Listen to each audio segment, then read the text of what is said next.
I am Tuna Salad. Today I'm going to be showing you how to fly the UH-1 Huey in Digital Combat Simulator.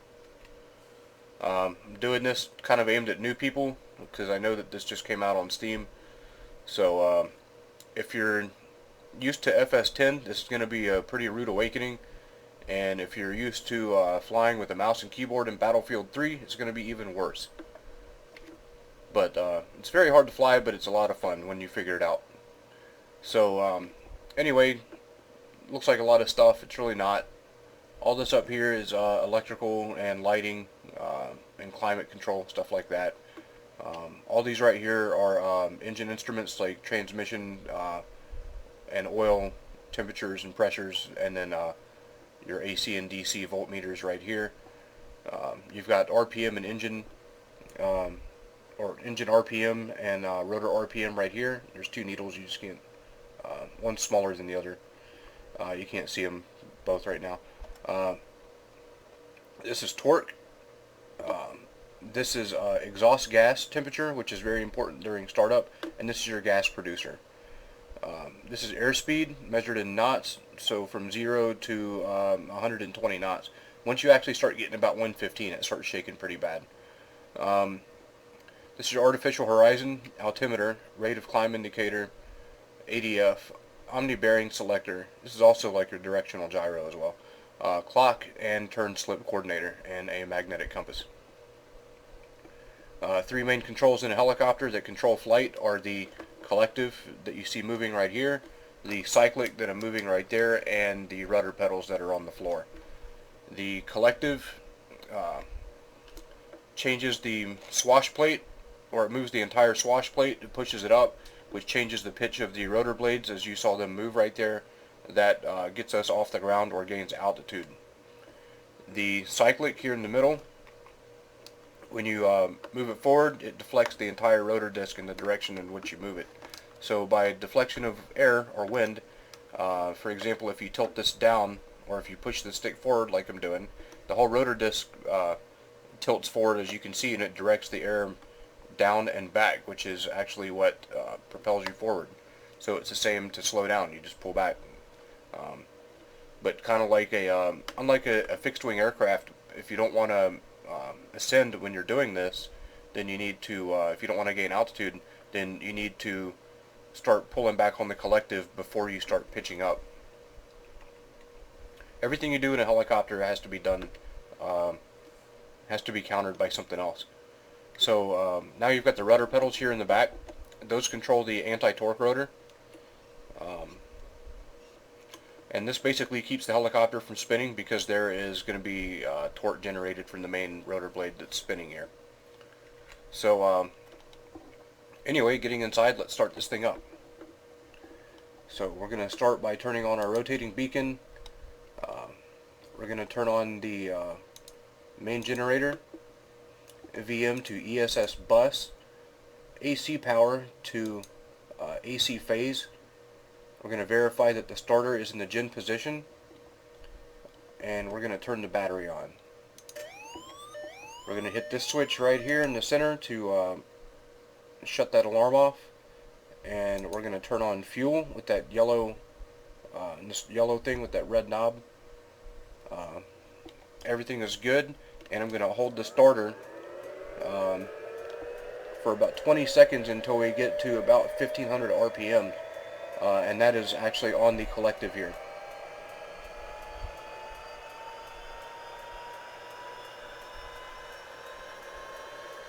The clicking noise that you hear is actually spark plugs firing.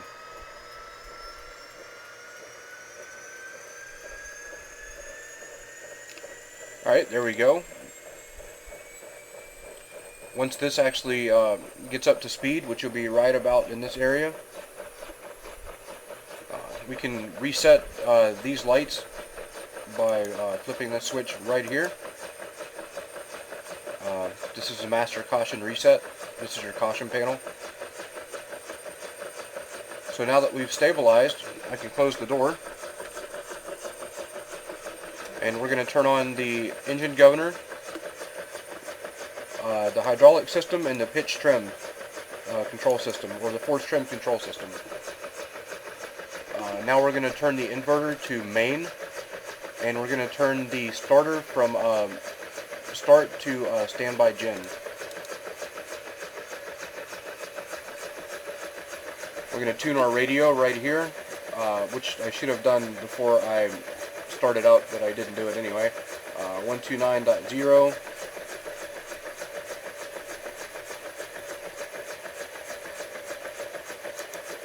Right click to turn that on. Alright, now on the collective there is a twist, this part right here, twist, that I'm looking at, and that's to add power. So we're going to add power. By default it's page up and page down.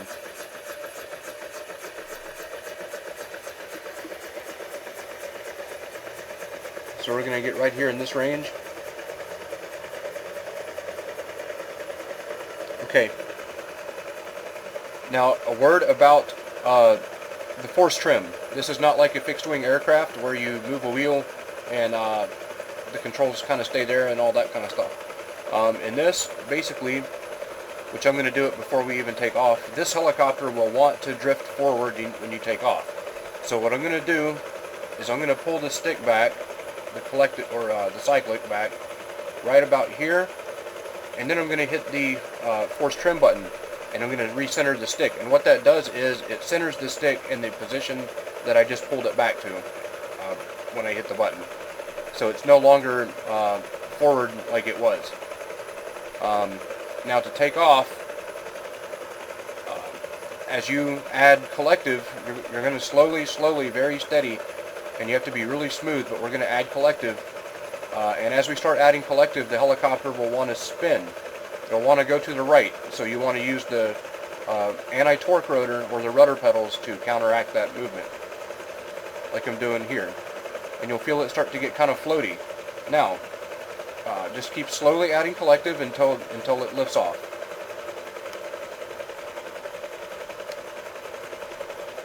And it's still wanting to drift, but that's okay, because we can fix that. So one thing as a new pilot that you want to try and master is the hover, which I have obviously not mastered yet. But this is a transition to and from landing and forward flight and all that, so you really need to know how to do this. This is a very, very crucial skill. Right now we're in ground effect, where the blades themselves are actually providing kind of a cushion and deflecting air downward to keep us off the ground. Now as we start to, I'm going to turn right here.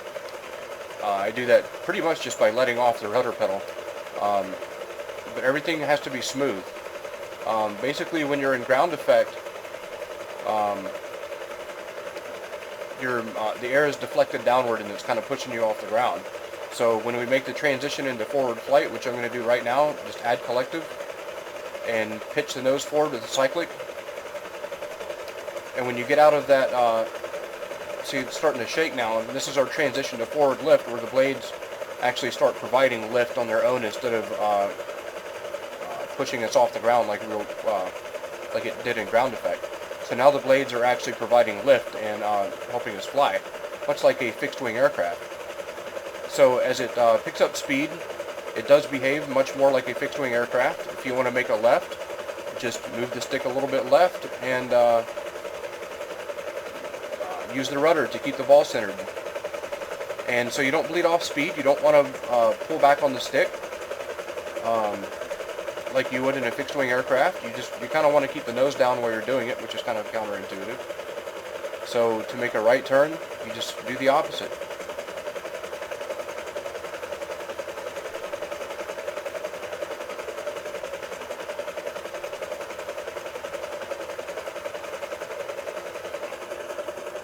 So now we're going to come back and land. This is the part that people have a problem with, I think. You need to make your approach, you need to come in very low.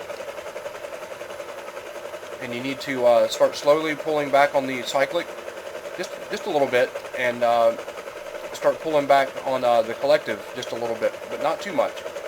See, we're starting to shake. Now we're getting into our ground effect again. We're starting to get into it. And we're going from the transitional lift to not. So I'm going to try and land this right there in that circle that's coming up. You have to be very, very careful here not to let off the collective too much, or you'll get into your vortex ring and start going down. So just keep pulling back on the cyclic a little bit until you slow down. So you're almost in a hover. And then just slowly start creeping up to your point that you want to land at.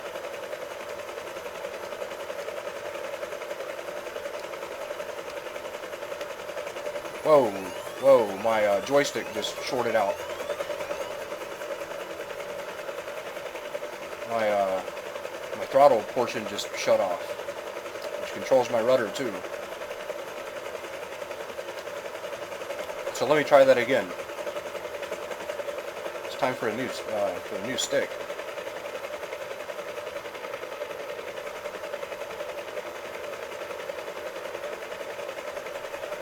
So basically, you just, like I said, you creep up to your target that you want to hit. You do it very, very slow, and you want to start your approach low, and you want to start it from pretty far away, and be really, really easy, because I'm kind of getting grabby on the controls here. So as you get into it, just slowly start letting off the collective to set down. Just kind of like I did right there. It's kind of sloppy, could be better, right? People tend to kind of white knuckle grip the stick when they get close to the ground, and that can cause some problems. That's kind of what I did right there. So just make sure you almost want to fly it with your fingertips, and force trim before you take off. Force trim back to about this point where the stick is. Force trim that. And then let it go before you take off to eliminate some of that forward drift, and make small, precise movements. Just don't try to overdo it. Just small movements, and you'll be good to go. So I hope that this helps somebody, and if you like it, I can make some more for whatever topic, I guess. Right now, for you to shut down in real life, you would actually sit here for a mandatory 2-minute cooldown. And then you would just do everything basically in reverse. You would start shutting off the governors and all that, and the fuel, and then the power sources. So anyway, I hope that this helped some people. And like I said, if you liked it, let me know, and I'll do some more.